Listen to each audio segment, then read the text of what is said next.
हाँ अच्छा, चलो चलो पीछे पीछे पीछे।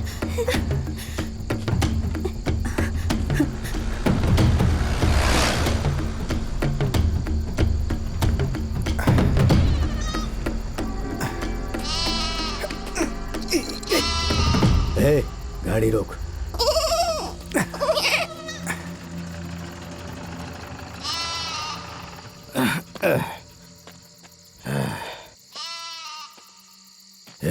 टॉर्च दे रे।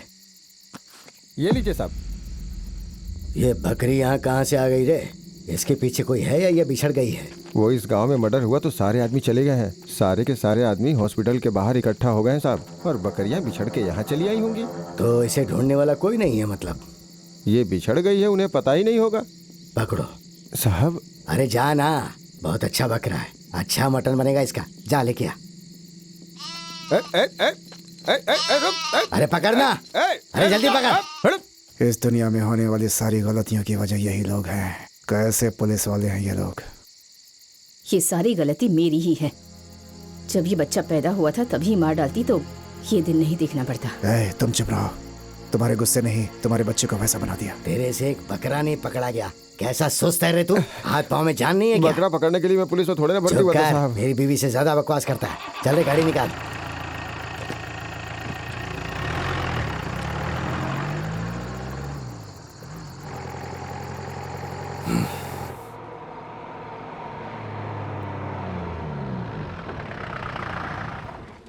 जहाँ भी जाते हो 10 लोगों को साथ लेके जाते हो, साथ में बंदूक भी लेकर जाते हो, फिर ये सब कैसे हुआ? मैंने बहुत कोशिश की, उसे बचा नहीं पाया। चुप कर, बचा नहीं पाया, कहानी सुना रहा है। उस वक्त बिजली चली गई थी, जब तक लैंप जलाता वो मार के चला गया था साहब। अंधेरे की वजह से मैं उसकी शक्ल भी नहीं देख पाया साहब। सुना है नरप्पा अपने पिल्ले को लेकर जंगल में छिपा है। मैंने अपने आदमियों को वहाँ भेजा है, हथियार रेडी रखना। तुम्हें हथियार चाहिए या लोग चाहिए? दोनों चाहिए।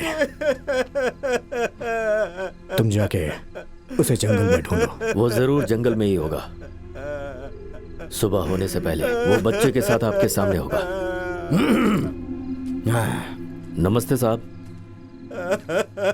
तुम चिंता मत करो रे, वो लोग कहीं भी छुप जाएं, उन्हें पकड़कर केस बनाकर अंदर डाल ही दूंगा मैं। जरूरत नहीं है इंस्पेक्टर साहब, ये केस वेस का चक्कर पालना ही नहीं है। तुम्हारे पिता की मौत की वजह से तुम सब लोग इस वक्त बहुत गुस्से में हो। सुनो, कोई केस दे या ना दे, मुझे केस फाइल करना ही होगा। ये मर्डर पब्लिक के बीच हुआ है। तुम इसमें अपनी टांग मत अड़ाओ। किसे कैसे भरोसा दिलाना है ये तुम जानते हो, और किसे कैसे खत्म करना है वो हम अच्छी तरह से जानते हैं। मेरे बाप का क्रियाक्रम खत्म। चुप रह, चुप रह। मेरा बाप मर गया लेकिन ये बच गया, इसे भी मर जाना चाहिए था। दिमाग खराब करके रखा है। हट रे, तुझे मार डालूंगा मैं। मेरे बाप का क्रियाक्रम खत्म होने से पहले उसके खानदान का एक भी आदमी नहीं बचेगा। अगर ऐसा करोगे तो तुम जेल जाओगे। तुम क्यों करोगे ये काम? ये तुम्हारा काम नहीं है, ये मेरा काम है। ऑफिशियली मारना अलग है और कत्ल करना अलग बात है। चलो ठीक है, जाओ अब।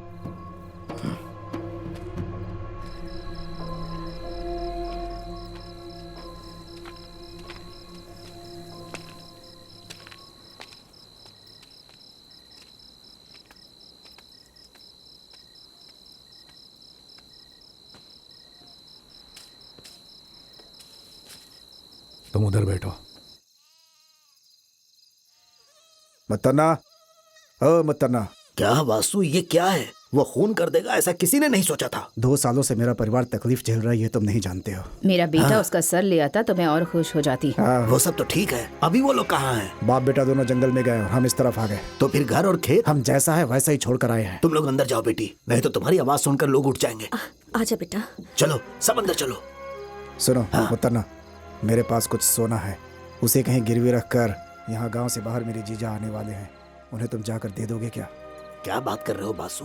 मैं क्या कोई पराया आदमी हूँ जो तुम मुझसे ऐसी बात कर रहे हो? ये लो बहू, पानी चाहिए?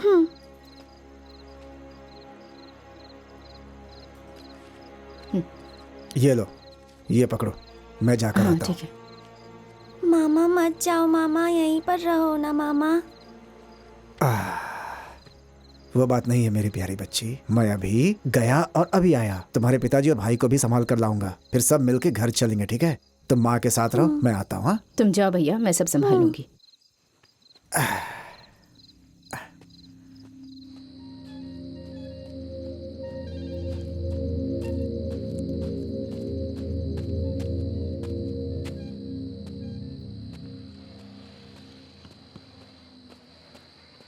भाई साहब, ये लॉरी कहाँ तक जाने वाली है? पहले तुम बताओ तुम्हें कहाँ जाना है। शहर तक जाना था।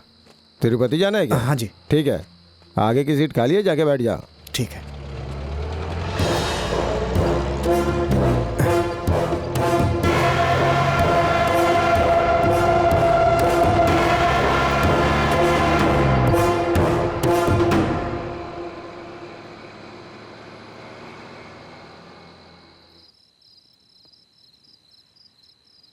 क्यों बेटा, भूख लगी है? हाँ पिताजी। ये लो, इसमें तुम्हारी माँ ने खाना दिया है, खा लो। ठीक है पिताजी।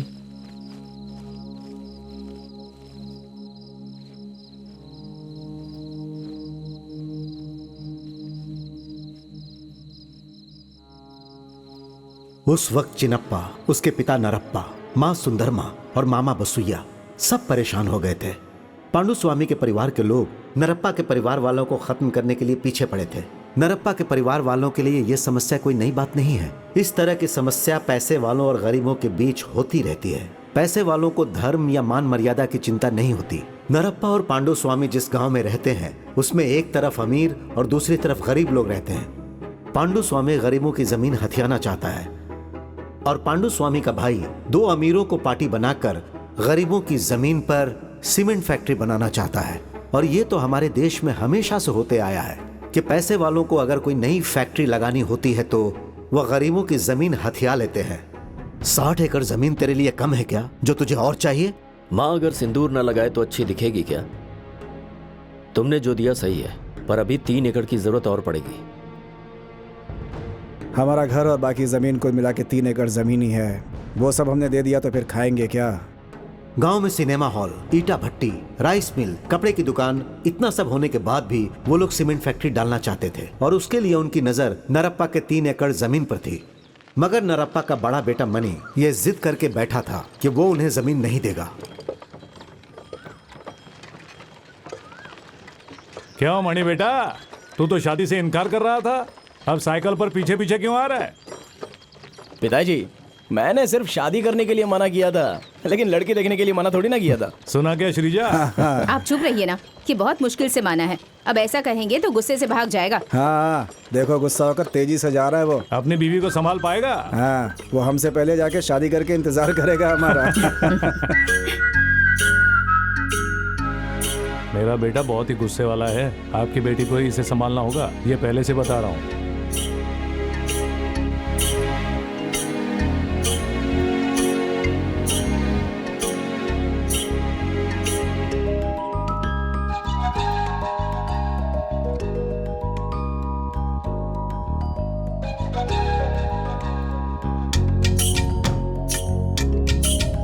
सुनिए जी, यादगार के तौर पर फोटो तो होनी ही चाहिए। चलिए ना, रामा स्टूडियो में जाकर फोटो खिंचवाते हैं, हमेशा के लिए यादगार रह जाएगी। ये कपड़े आप पर बहुत जंच रहे हैं। नहीं नहीं, फोटो खिंचवाने से उम्र कम हो जाती है, फोटो नहीं खिंचवाने का, छोड़ दे, शादी के बाद देखते हैं। क्यों बे, चाबी भूल गया ना? जा जा जा लेके आ जा। सुनो मनी, पहले हम भी चाबी भूल कर आए थे, उससे ढूंढ कर आज तक नहीं ला पाए।